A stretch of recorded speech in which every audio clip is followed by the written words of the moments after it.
미가서 4장 1절부터 13절까지 한 절씩 교독하시겠습니다. 제가 먼저 1절, 여러분들 2절 읽으시면 되겠습니다. 끝날에 이르러는 여호와의 전에 산이 산들의 꼭대기에 굳게 서며 작은 산들 위에 뛰어나고 민족들이 그리로 몰려갈 것이라. 곧 많은 이방 사람들이 가며 이르기를 오라 우리가 여호와의 산에 올라가서 야곱의 하나님의 전에 이르자. 그가 그의 도를 가지고 우리에게 가르치실 것이니라. 우리가 그의 길로 행하리라 하리니 이는 율법이 시온에서부터 나올 것이요 여호와의 말씀이 예루살렘에서부터 나올 것임이라. 그가 많은 민족들 사이의 일을 심판하시며 먼 곳 강한 이방 사람을 판결하시리니 무리가 그 칼을 쳐서 보습을 만들고 창을 쳐서 낫을 만들 것이며 이 나라와 저 나라가 다시는 칼을 들고 서로 치지 아니하며 다시는 전쟁을 연습하지 아니하고 각 사람이 자기 포도나무 아래와 자기 무화과 나무 아래에 앉을 것이라. 그들을 두렵게 할 자가 없으리니 이는 만군의 여호와의 입이 이같이 말씀하셨음이라. 만민이 각각 자기의 신의 이름을 의지하여 행하되 오직 우리는 우리 하나님 여호와의 이름을 의지하여 영원히 행하리로다. 여호와께서 말씀하시되 그날에는 내가 저는 자를 모으며 쫓겨난 자와 내가 환난 받게 한 자를 모아 발을 저는 자는 남은 백성이 되게 하며 멀리 쫓겨나던 자들이 강한 나라가 되게 하고 나 여호와가 시온산에서 이제부터 영원까지 그들을 다스리리라 하셨나니 너 양떼의 망대요 딸 시온의 산이요 이전 권능 곧 딸 예루살렘의 나라가 내게로 돌아오리라. 이제 내가 어찌하여 부르짖느냐. 너희 중에 왕이 없어졌고 내 모사가 죽었으므로 내가 해산하는 여인처럼 고통함이냐. 딸 시온이여 해산하는 여인처럼 힘들여 날지어다. 이제 내가 성읍에서 나가서 들에 거주하며 또 바벨론까지 이르러 거기서 구원을 얻으리니 여호와께서 거기서 너를 내 원수들의 손에서 속량하여 내시리라. 이제 많은 이방 사람들이 모여서 너를 치며 이르기를 시온이 더럽게 되며 그것을 우리 눈으로 바라보기를 원하노라 하거니와 그들이 여호와의 뜻을 알지 못하며 그의 계획을 깨닫지 못한 것이라. 여호와께서 곡식단을 타작마당에 모음같이 그들을 모으셨나니 같이요. 딸 시온이여 일어나서 칠지어다. 내가 내 뿔을 무쇠 같게 하며 내 굽을 높게 하리. 내가 여러 백성들을 쳐서 깨뜨릴 것이라. 내가 그들을 탈취물을 구별하여 여호와께 드리며 그들의 재물을 온 땅에 주께 돌리리라. 아멘. 세움 찬양대 하나님께 찬양드리겠습니다.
세 가지 집중할 것이라는 제목으로 목사님 나오셔서 말씀 선포해 주시겠습니다.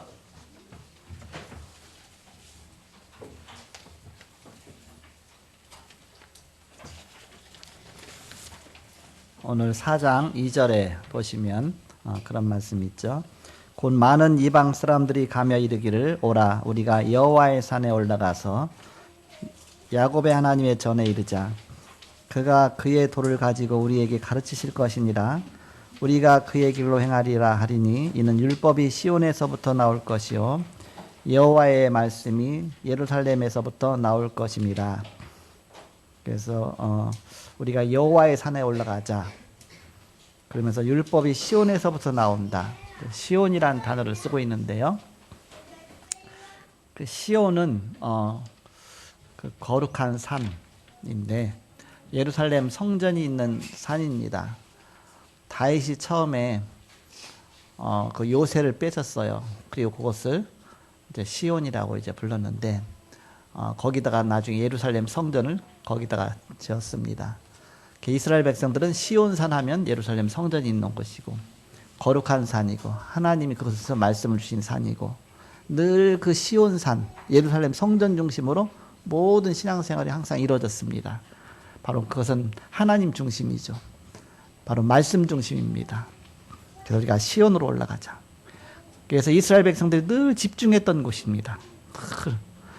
어디 가든지 늘 그걸 늘 생각하고 그러면서 그 성경 앞부분보다 뒷부분에 갈수록 이런 단어가 많이 나오거든요. 시온에 대해서 많이 나와요. 그 얘기는 뭐냐면 노예로 포로로 뭔가 고통을 계속 받으면서 하나님을 자꾸 생각하게 된 겁니다. 그러면서 시온을 자꾸 생각한 것이죠. 시온산. 시온 성고 같은 교회 그런 찬양도 있잖아요. 시온. 그래서 제목을 우리가 어디에 집중할 것인가 중요하잖아요. 그래서 세 가지 집중할 것이란 제목으로 하나님 말씀을 함께 나누겠습니다. 암송 구절은 요한복음 14장 16절 17절입니다. 주보의 10페이지에 제일 마지막에 보시면 다 같이 우리가 낭독해 보겠습니다. 시작. 내가 아버지께 구하겠으니 그가 또 다른 보혜사를 너희에게 주사 영원토록 너희와 함께 있게 하리니 그는 진리의 영이라 세상은 능히 그를 받지 못하나니 이는 그를 보지도 못하고 알지도 못함이라. 그러나 너희는 그를 아나니 그는 너희와 함께 거하시며 또 너희 속에 계시겠습니다. 아멘. 영원토록 너희와 함께 하시는 그를 보내시겠다. 진리의 영이다. 하나님의 영, 성령. 지난 주간에 하나님의 영에 충만한 삶 말씀 주셨는데 바로 하나님의 영. 다시 한번 읽어보겠습니다. 시작. 내가 아버지께 구하겠으니 그가 또 다른 보혜사를 너희에게 주사 영원토록 너희와 함께 있게 하리니 그는 진리의 영이라 세상이 너희를 받지 못하나니 이는 그를 보지도 못하고 알지도 못합니다. 그러나 너희는 그를 아나니 그는 너희와 함께 거하시며 너희 속에 계시겠습니다. 아멘. 우리가 예수를 영접한 그때부터 하나님의 영이 우리 안에 늘 함께 하시죠. 성령이 내주하시고 성령이 인도하십니다. 한 주간 동안 이 말씀 계속 암송하시고 그래서 은혜 받으시기 바랍니다. 지난 주간에는 여호와 영의 충만한 삶이다 그런 말씀을 주셨습니다. 여호와의 영으로 충만할 때 중요한 응답이 시작된다.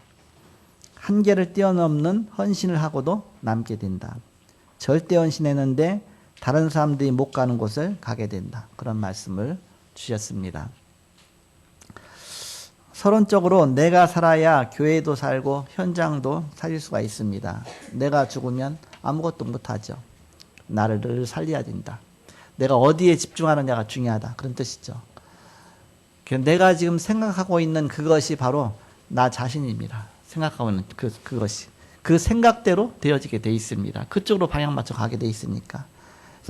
그러니까 내게 무엇이 있느냐, 어떤 중심으로 가느냐. 내가 오직 축구만 생각하면 어떻게 됩니까? 반드시 항상 그 중심으로 가죠. 오직 공부만 생각하면 어떻게 됩니까? 늘 공부하겠죠. 이렇게 오직 그리스도만 생각하면 어떻게 되겠습니까? 그리스도 중심으로 가게 되겠죠. 다른 것은 다 부차적이겠죠. 그래서 오직 예수. 여러분이 예배 이렇게 나왔다. 그럼 오직 하나님 생각하기 때문에 주일날 예배하고, 여러분 혹시 어젯밤에 축구를 봤다 할지라도 예배 참석했죠. 왜? 오직 하나님이 더 중요하니까. 그래서 우리는 오직 하나님 중심으로. 저는 그냥 잤어요. 자고 아침에 5시에 일어나서 이렇게 호흡 기도하고, 그 다음에 5시 반에 이제 운동하러 갔죠. 이렇게 이어폰 끼고서 새벽 예배 메시지 들어가면서 이제 산에 운동하러 갔어요. 이렇게 운동하러 가서 새벽 예배 그 메시지가 딱 끝난 다음에 궁금한 거 있죠. 그래서 얼른 뉴스를 보니까, 그 뉴스 나온 거 보니까 3대1로 졌다. 나와서 아 그랬구나. 그 이제 궁금하니까 일단.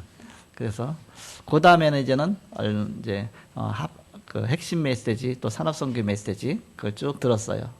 그 이제 2강을 다 듣고, 그랬더니 아침 메시지 3개를 듣고 나니까 운동이 다 끝났어요. 이렇게. 그래서 집에 들어가니까 2시간 정도 이제 운동하니까 2시간에서 2시간 반 걸리거든요. 그래서 이제 준비하고 이제 교회 오니까 이제 9시가 안 되는데, 내 안에 뭐가 있느냐? 오늘 말씀을 보니까 성령이 너희 안에 거하신다 그랬죠. 성령이 너희와 함께. 이거 비밀이다. 아무도 알지 못하는 비밀이다. 우리는 중요한 비밀을 갖고 있죠. 그래서 구원받은 자입니다. 고린도전서 3장 16절 너희가 하나님의 성전인 것과 하나님의 성령이 너희 안에 거하시는 걸 알지 못하느냐. 우리는 구원받은 거룩한 하나님의 백성입니다. 감사하죠. 그러면 내가 사는 것입니다. 그러면 내가 나를 살릴 수 있어야 되겠죠. 내가 영적인 사람이니까 영을 자꾸 살려야 돼요. 영을 힘 얻도록 해야 됩니다. 예배 안 드리고 그러니까 몇 주간 예배 안 드렸다. 그럼 영적으로 자꾸 죽겠죠. 말씀 안 듣고 그럼 죽겠죠. 그래서 나를 자꾸 살리는 쪽으로. 어떻게 하면 내 영혼이 살겠느냐. 내가 살아야 모든 것이 다 산다. 예수님께서 뭐라고 말씀하셨냐면 살리는 것은 영이니 육은 무익하니라 그랬습니다. 육신적인 것은 결국 다 사라지는 겁니다. 살리는 것은 영이다. 육은 무익하다. 내가 너희에게 이른 말이 영이요 생명이다. 그러니까 하나님 말씀 그 자체가 우리의 영이요 생명이다. 그 말씀 들어야 우리가 사는 것이다. 말씀으로 소성하게 하옵소서. 아까 교동문에도 보니까 청년이 무엇으로 자신을 깨끗하게 하리까 그랬잖아요. 하나님 말씀으로 깨끗하게 된다 그랬죠. 그 천년이라고 하는 천년이 아니고 청년. 청년이 무엇으로 깨끗하게 하느냐. 그래서 하나님 말씀으로 깨끗하게 된다 그랬죠. 한 말씀 들을 때 우리가 거룩해지고 깨끗해지고 힘을 얻고 영적으로 이렇게 살게 돼 있습니다. 요한복음 6장 35절에 보니까 예수님께서 뭐라고 말씀하셨느냐면 예수께서 이르시되 나는 생명의 떡이니 내게 오는 자는 결코 줄이지 아니할 터요 나를 믿는 자는 영원히 목마르지 아니하리라. 나는 생명의 떡이다. 예수님께서 어느 날 갈릴리 바다 그 근처에서 이렇게 전도하시다가 그러면서 이제는 그 디베라 그 바다라고 그랬잖아요. 거기서 그 옆에 있는 산에를 올라가셨습니다. 그러면서 막 기적을 행하니까 사람들이 얼마나 많이 따라다니는지 수천 명이 따라온 겁니다. 이제 그 광야 낮은 산이겠죠.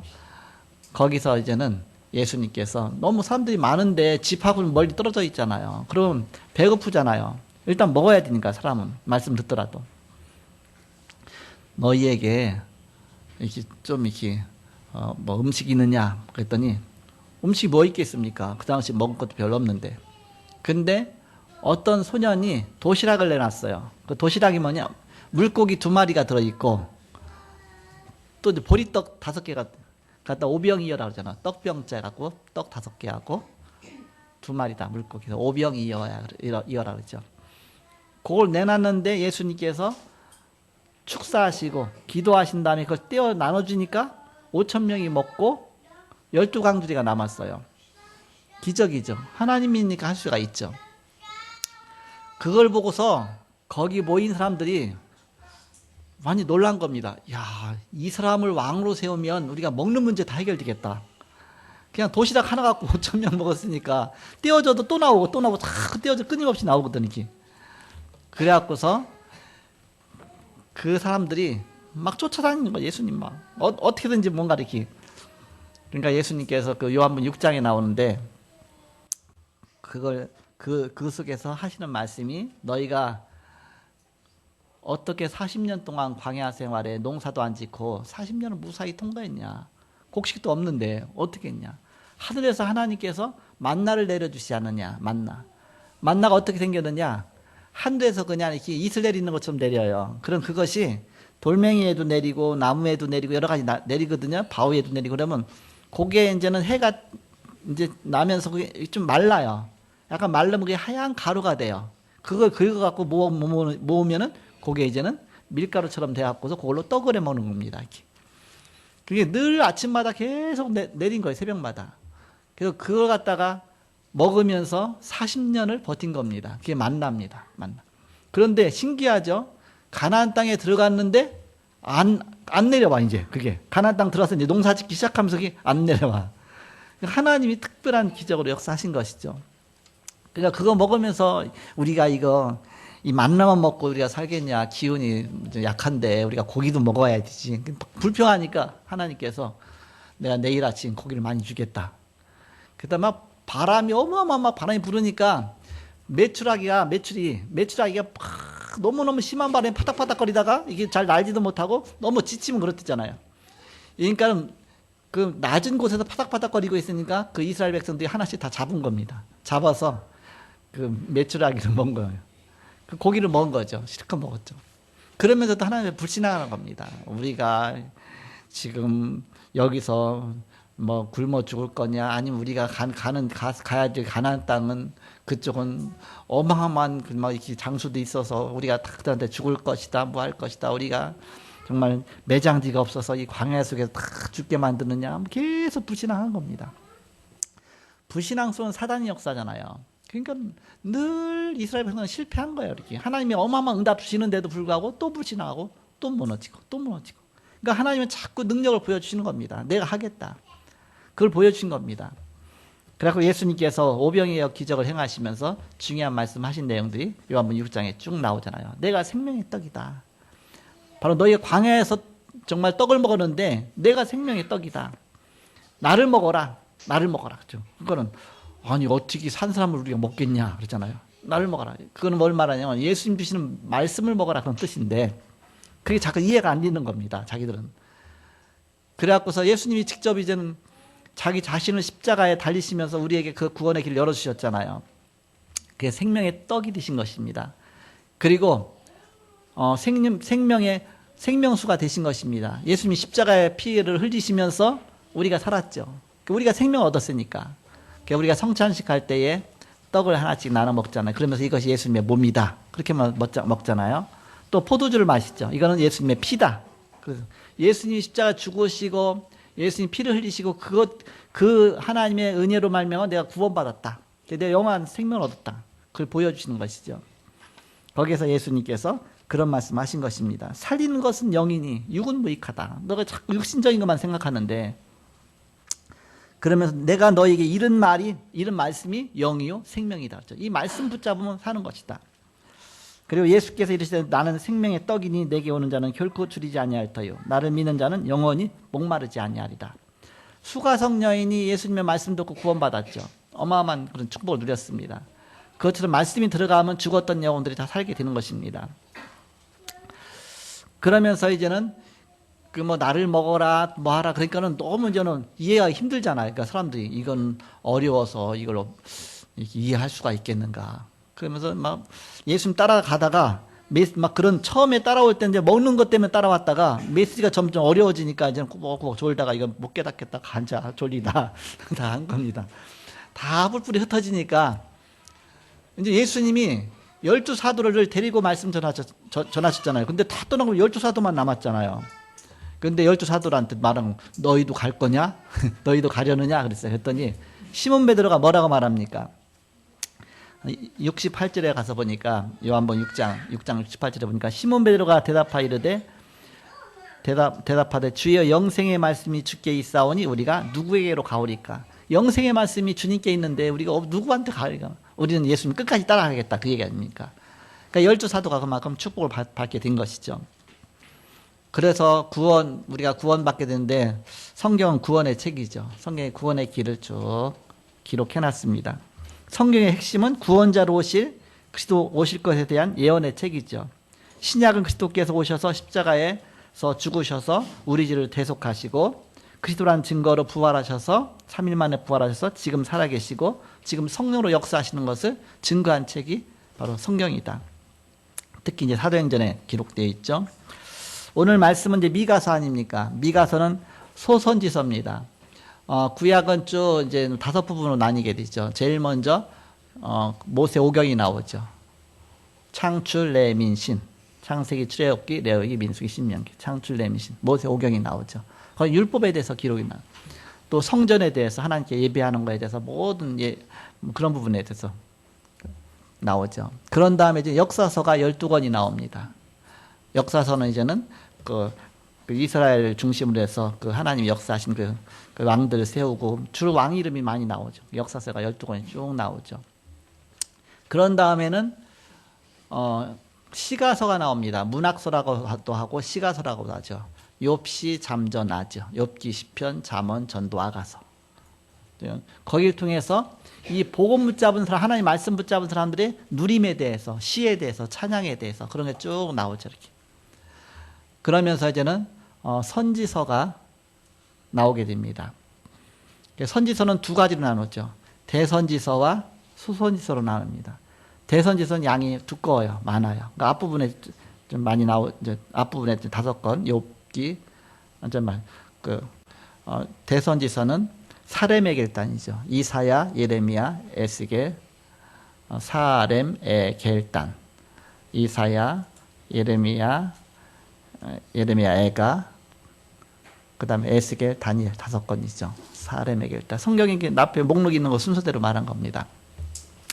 그 다음에서 나머지 이제는 12권의 소선지서가 나옵니다. 소선지서는 뭐냐면 선지국이 아니고 소선지서는 선지자들이 기록한 글 중에 양이 작아요. 지금 우리 소선지를 하고 있기 때문에 바로바로 바뀌잖아요. 미가서도 이제 7장까지밖에 없습니다. 미가서 마친 다음에는 바로 이제 나훔서거든요.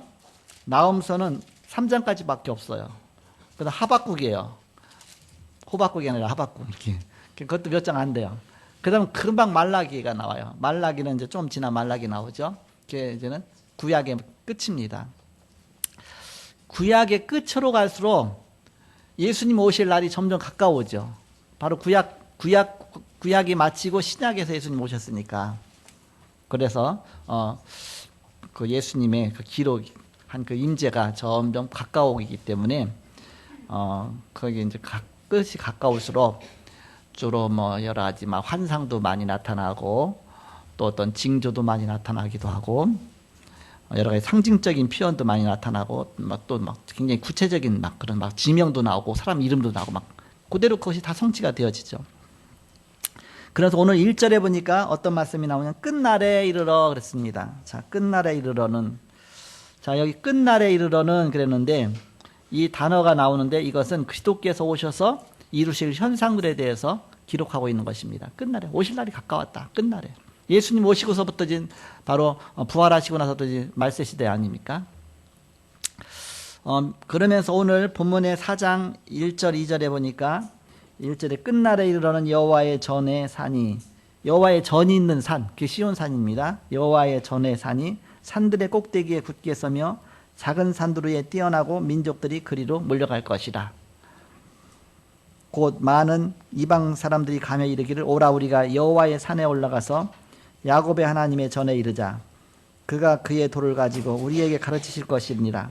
우리가 그의 길로 행하리라 하리니 이는 율법이 시온에서부터 나올 것이요 여호와의 말씀이 예루살렘에부터 나올 것이라. 성전에서부터 나오는 말씀, 그 말씀이 들어가는 것만 다 살렸죠. 에스겔 47장에 있는 말씀처럼. 그래서 바로 여호와의 산으로 가자. 거룩한 산으로 가자. 지금으로 말하면 우리가 예배드리러 가자. 그런 말씀이라고 볼 수 있겠죠. 그런데 이것이 신약에서 그대로 다 성취가 됐습니다. 요한복음 12장 12절에서 13절에 보니까 그 이튿날에는 명절에 온 큰 무리가 명절 유월절, 오순절, 뭐 숫장절 명절이잖아요. 명절에 많은 무리가 모여 왔는데 그 예루살렘으로 이렇게 모여와 있는데 그 무리가 예수께서 예루살렘으로 오신다는 것을 듣고 예수님은 주로 갈릴리 북쪽의 갈릴리 해변가에서 주로 말씀 많이 전하셨거든요. 근데 명절에는 반드시 예루살렘으로 간 겁니다. 남쪽 그 유다의 그 수도 예루살렘으로 뭐 도중에도 많이 갔었지만 그런 말씀도 전하시고 하셨지만 특별히 명절에는 거기 가셔서 말씀 전하시니까 그러니까 그쪽으로 예수님이 오신다는 소리를 듣고서 이제 사람들이 종려나무 가지를 가지고 맞으러 나가 외치되 호산나 찬송하리로다. 호산나 우리를 구원하소서 그런 뜻입니다. 호산나 찬송하리로다. 주의 이름으로 오시는 이 곧 이스라엘의 왕이시여 하더라고요. 왕으로 오신 바로 그리스도. 그러면서 막 외치면서 이처럼 그리스도께서 오셔서 우리에게 생명의 말씀을 전해주시죠. 그대로 다 성취가 됩니다. 이 구약에 여기에 기록된 것이 신약 가서 그대로 다 성취가 됐죠. 그리고 그래서 이제 요한복음 6장에 갈릴리 디바랴 광야에서 굶주린 백성에게 오병이어로 먹이시고 영적인 양식에 대해서 깨닫게 하시죠. 사람들이 잘 못 깨달으니까 일단 육신적인 거 먹여놓고서 먹는 거 갖고서 이제는 영적인 영혼의 양식에 대해서 막 설명해 주신 것입니다. 자꾸 이해하도록. 그래서 요한복음 6장 35절에 예수께서 이르시되 나는 생명의 떡이니 내게 오는 자는 결코 줄이지 아니할 터이요 나를 믿는 자는 영원히 목마르지 아니하리라. 그걸 네가 믿느냐 물어보잖아요. 내 아버지의 뜻은 아들을 보고 믿는 자마다 영생 얻는 이것이니 마지막 날에 내가 이를 다시 살리리라 하시니라. 내 아버지의 뜻은 그 아들 하나님 보내신 그 아들을 믿고 구원받는 것이다. 요한복음 6장 40절에 말씀하고 있습니다. 그러면서 이 말씀이 마지막 날에 심판 이 말씀 갖고 심판할 것이다. 예수님께서 내가 이 말씀을 줬는데 그 말씀 네가 믿었느냐 그런 거 아닙니까? 예수님이 심판주로 오실 것이다. 그것까지 오늘 예언이 돼 있어요. 이 복음이 증거된 이후에 끝날에 이르러 그리스도께서 세상을 심판하실 것이 오늘 기록되어 있습니다. 4장 3절에 보니까 그렇게 나오잖아요. 그가 많은 민족들 사이의 일을 심판하시며 거기 심판이라는 단어가 나오죠. 먼고 강한 이방 사람을 판결하시리니 무리가 그 칼을 쳐서 보습을 만들고 창을 쳐서 낫을 만들 것이며 이 나라와 저 나라가 다시는 칼을 들고 서로 치지 아니하며 다시는 전쟁을 연습하지 아니하고 복음이 들어가면 이제 사람들이 바뀌게 돼 있습니다. 그래서 이제는 칼을 쳐서 보습을 만들고 보습이 뭡니까? 쟁기를 말해요. 쟁기. 농기구죠. 그러니까 무기를 농기구 녹여갖고서 무기 만들었었는데 거꾸로 이제는 무기를 녹여서 농기구 만드는 그건 평화의 시대가 된다는 뜻이죠. 복음이 들어가면 평화의 시대가 되게 돼 있죠. 복음이 들어가면 가정도 평화가 임하게 돼 있습니다. 우리 마음에도 평화가 임하게 돼 있죠. 약육 강식의 상징인 칼이 평화의 도구인 농기구, 보습, 쟁기로 바뀐다는 것입니다. 우리가 복음 전하고 말씀과 기도에 집중할 때 세계복음화가 이루어지고 이때 참된 평화가 이 땅에 임한다는 것이죠. 그래서 우리가 어디에다 집중할 것이냐가 중요하죠. 우리는 복음에다 집중해야 되겠죠. 하나님 말씀에 집중해야 되겠죠. 우리가 어디에 늘 마음을 둬야 되겠냐. 그게 중요하겠죠. 그것이 나의 인생입니다. 본론 그렇다면 우리가 집중할 것 세 가지가 있습니다. 바로 첫 번째 뭐냐? 본론 첫 번째 개인 집중입니다. 내가 살아야 되니까. 내가 죽으면 다 죽으니까. 내가 살면 다 살잖아요. 우리의 방향이 나오죠. 우리는 일단 현실을 보잖아요. 우리가 현실을 볼 때 거의가 틀린 것이다. 우리가 딱 보면 그게 맞는 것 같아도 거의가 틀린 것이다.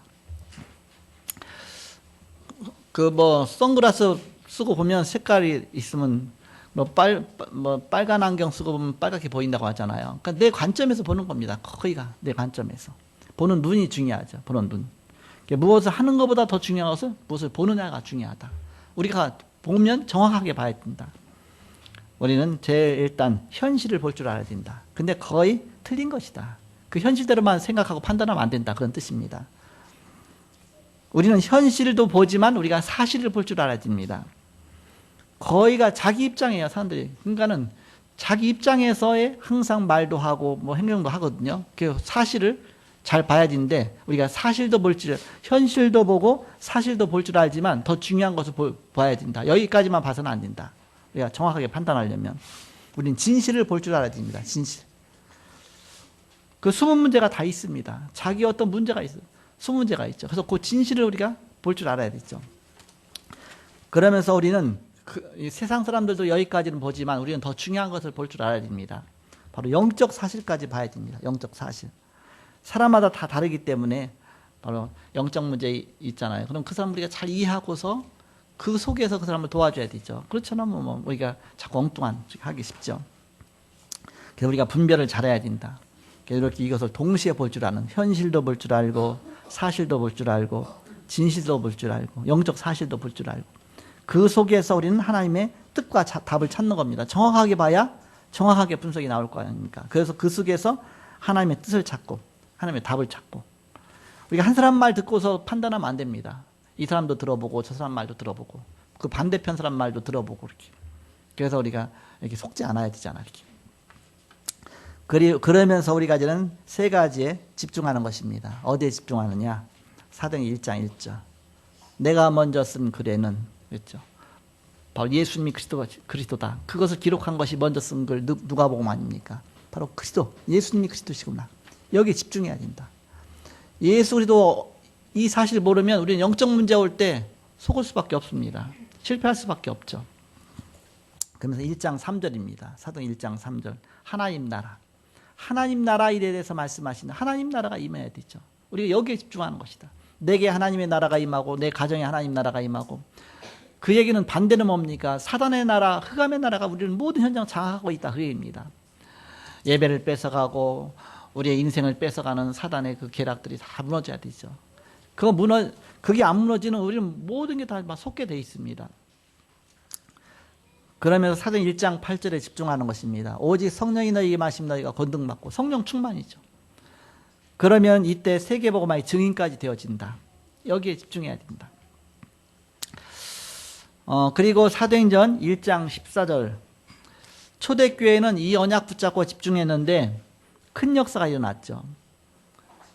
그래서 우리는 이 언약 붙잡고 하루에 3번만 집중하면 대역사가 일어난다. 그래도 언약 붙잡고 3번만 하루에 집중하면. 토요일과 주일이 굉장히 중요하다. 주일을 위해서 토요일을 잘 관리해야 되죠. 이렇게. 너무 막 힘들게 있다 토요일 날 뭐 주일 날도 완전히 놓치기 쉽죠. 이렇게 막 피곤하고. 그래서 예배에 성공하기 위해서 이게 다 모든 날을 잘 이렇게. 그래서 이제는 주일 날에 완전히 은혜 받고 힘 얻고 성령 충만 속에서 나머지 일주일 쓰고 또 은혜 받도록 나 영적인 그런 리듬을 잘 타야 되겠습니다. 이때 바로 주일날 우리가 예배할 때 많은 능력이 임하고 치유가 되어지고 우리가 영적인 힘을 얻게 되죠. 바로 영적인 문제가 해결되어지고 이렇게 개인 집중해야 된다. 예배 속에서 우리 어떻게 집중할 수 있도록. 두 번째는 교회에 집중해야 됩니다. 교회 집중. 사도행 1장 3절 8절 이 비밀 가진 자가 모이는 곳이 교회입니다. 그렇다면 교회는 보통 교회가 아니죠. 이런 중요한 언약 붙잡고 모인 곳입니다. 사도행 1장 14절에 이런 중요한 사람이 바로 모인 곳이 교회인데 이게 바로 한 자리에 모였다. 여기서부터 하나님의 역사가 일어나는 겁니다. 아침에 오면 여러분 모르지만 일찍 오시는 분, 여러분 11시에 오시지만 일찍 오시는 분은 8시 딱 좀 넘으면 교회 와요. 이렇게. 또 더 일찍 오시는 분 새벽 기도 때 와요. 왔다가 또 이렇게 예배하고 딱 그렇게 하면서 막 준비도 하죠. 이렇게. 그래서 저도 이제 오늘 9시 좀 전에 왔는데 한 10분 전에 왔는데 보니까 이제 막 예배 준비해요. 막 여기저기 하고 막 방송 준비하고 또 뭐 준비하고 막 그런 속에서 이게 다 예배가 이루어지는 것이죠. 교회가 굉장히 중요하다. 사도행전 2장 1절에서 47절에 보니까 이 언약 붙잡고 기다렸는데 하나님이 능력 주시고 전도의 문도 열어주시고 그러면서 5가지 막 시간표에 응답이 오고 이 모든 응답이 여기서부터 오게 되는 것이죠. 그래서 교회에 집중하는 것이다. 마지막 3번째입니다. 세상 살리는 집중하는 것이다. 사도행전 2장 41절에 삼천제자가 일어났죠. 그리고 사도행전 3장 1절에서 12절에 성전 미문에 안진뱅이가 일어났습니다. 사도행전 8장 4절에서 8절에 보니까 사마리아에 전도문이 열렸습니다. 사도행전 11장 19절에 선교하는 안디옥 교회가 세워졌습니다. 다 이게 현장 살리는 그런 집중이 일어난 것이죠. 사도행전 19장 21절에 보니까 로마도 보아야 하리라. 23장 11절에 보니까 바울아 담대하라. 네가 로마에서도 이 복음을 증거해야 되리라. 사도행 27장 24절에 보니까 바울아 두려워 말라. 네가 가이사 앞에 서야 하리라. 옛틀이 깨어지고 새 틀이 만들어져야 됩니다. 그래서 우리가 이 복음에 집중하는 게 너무 중요한데, 거의 어떤 사람이 복음에 집중합니까? 평안이 잘 가는 사람은 잘 복음에 집중 못해요. 어려운 가운데 빠졌다가 뭔가 막 헤맸다가 막 가정에 영적 문제가 왔다. 그런 사람은 이게 너무 중요한 가치를 알기 때문에 복음 붙잡고 계속 가죠. 그렇지만 평상시에도 우리가 늘 복음 잘 붙잡고 나가야 되겠죠. 제가 이제 중학교 때인데 우리 어머니가 이제 쉽게 말하면 귀신 들려 갖고서 그것 때문에 교회를 가게 됐거든요. 그러다 보니까 교회에 가서 이제 그 치유가 됐어. 이렇게 귀신이 떠나갔어. 이렇게. 그러면서 교회를 다니게 됐는데 그때부터 교회를 한 번도 안 빠진 거죠. 왜냐? 그런 거 봤으니까 하나님 살아계신 게 보이고, 그러면서 이제는 이게 너무 중요하다는 거 아니까. 우리 아버지 술을 얼마나 드셨느냐? 일주일 내내 술 드시는 거예요. 일주일 내내. 담배 하루에 2갑, 3갑씩 펴요. 이렇게. 돈도 없는데 담배는 꼭 사서 헤어지는 거예요. 이렇게. 가난한데. 근데 교회 다니면서 예수 믿으면서 그걸 다 끊었어. 이렇게. 술도 끊고 담배도 끊고. 어떤 사람들이 막 에이 그래도 교회 다녀도 술 먹는다고 먹으라고 안 먹는다고. 옷에다 막 술을 붓고 안 드시고. 그만큼 이제 어떤 면에서 막 비장한 각오가 생긴 거죠. 예수 안 믿으면 우리 죽는 것이다. 망하는 것이다. 왜 다 망했으니까. 망한 가운데 예수 믿게 됐으니까. 교회를 갔어요. 교회 갔는데 교회가 우리 동네에 없어요. 거의 한 시간 안, 한 30분 정도 걸어가야, 그때 뭐 차도 없잖아요. 걸어가야 이제는 교회가 있습니다. 그 읍내에.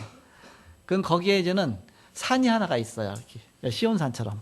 이렇게 쭉 산으로 계단에서 계속 올라가요. 한참 올라가면 그 위에 교회가 있는데, 감리교인데 거의 감리교는 십자가를 뾰족하게 높게 해놓잖아요. 이렇게 막 가파르게 이렇게 돼갖고서. 그래서 그 위에 십자가가 딱 있어요. 제가 어렸을 때 교회 다니면서 방학 때 시간이 남잖아요. 그러니까 그걸 소설 짓듯이 이제 나를 주인공으로 해갖고서 이렇게 하는 거예요. 그래서 이제 뭐 교회 가는 데는 그런 것들 그리고, 그래서 그 산 이름을 뾰족산이라고 이름 지었고 교회 이름을 뾰족교회라고 지은 거예요. 이렇게. 그래서 뾰족산을 향해서 걸어가고, 가다 보면 할머니들이 교회 올라가다 너무 힘들어갖고 도중에 쉬어갖고 2-3명이 앉아서 하얀 옷 입고 서로 얘기하고 있고, 그래서 또 막 올라가고 가면 이제 드디어 뾰족교회 도착하고서 애들이 그런 것도 막 그런 거 이야기로 막 그러면서 또 이제는 성탄절 막 하는 행사도 있고 막 교회 많이 있잖아. 그런 것도 막 해보면 이렇게 해서 소설이 나오는 거구나 생각을 했습니다. 어렸을 때 이제 교회 그냥 뭣도 모르고 열심히 다녔습니다. 왜 그러냐면 다른 길이 없으니까. 친구들하고 지내도요, 이렇게 친구들 못된 친구들만 있으니까 어떻습니까? 그런데 교회 다니면서부터 친구 관계가 확 바뀌었어요. 다 예수 믿는 사람 중심으로 친구 관계가 싹 바뀌니까 나를 괴롭히지 않는 거 아무도. 너무 좋은 거 있죠, 이렇게. 또 공부하는 다 분위기로 가니까 공부도 잘해지는 것이죠. 보고만 해. 예수 믿다 보니까 모든 게 인생이 다 바뀌게 되더라, 이렇게. 그래서 제가 이제는 그 뾰족교회 출신입니다. 뾰족교회 출신. 이스라엘은 늘 시온산을 향해서 간 겁니다. 시온산. 거기가 이제는 높은 구릉에 있어요. 그러니까 요새를 점령했으니까 요새가 있는 곳이다 보니까 거기서 이제 다윗이 점령해서 다윗이 거기다가 이제는 이렇게 시온산 이름이 됐고, 나중에 솔로몬이 거기다가 성전을 지은 겁니다. 이스라엘 백성들은 그 성전 향해서 늘 그 중심이 거기 마음에 담겨 있죠. 특히 포로 시대에 이제는 교회도 없어지고 뭐 예루살렘 뭐 성전도 없어지고 정말 다 파괴되고 뭐하고, 그러니까는 늘 이제는 그냥 시온산 뭔가 예루살렘 성전 그것이 마음에 탁 담긴 겁니다. 그래서 포로 시대에 바로 이 시오니즘이 많이 생긴 겁니다. 이렇게. 시온으로 들어가자. 메시아 사상이 점점 깊어진 겁니다. 그래서 우리가 바로 이 하나님을 만나자. 하나님의 전에 이르자. 그것이 그대로 성취됐는데 메시아이신 그리스도께서 오셔서, 메시아 곧 그리스도라 하는 이가 왔다 그랬잖아요. 그래서 그리스도가 오셔서 이 모든 걸 다 성취했습니다. 그것이 바로 복음입니다.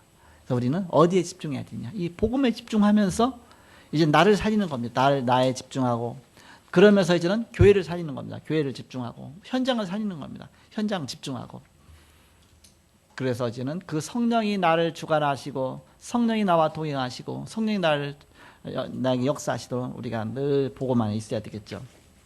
자, 결론 맺고 말씀을 마치겠습니다.